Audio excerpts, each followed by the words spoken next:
বুঝার দান করুন। সর্বশেষ, শীতকালে কতদিন গোসল না করে থাকা যাবে? ভাই,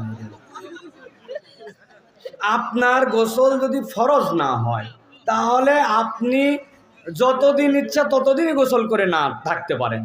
আমাদের এক বন্ধু বলছিল শীতের কালে আমি প্রত্যেকটা বারই গোসল করি। বলছে কিভাবে? বলছে আমি শুক্রবারও করি, শনিবারও করি, রবিবারও করি, সোমবারও করি। বলছে তাহলে তো সব দিনই। বলছে হ্যাঁ, যেই শুক্রবার করি এর পরের শনিবার, তারপরের রবিবার, তারপরের সোমবার, তাহলে মাসে কয়বার? 4 বার।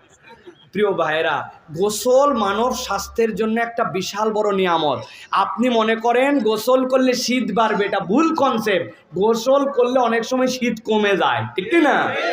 অতএব আপনার যদি গোসল ফরজ হয় তাহলে আপনার দিনের 2 বারও করা লাগতে পারে গোসল। এখন আপনার কি হয় না আমি কেমনে বলবো? আর যদি গোসল ফরজ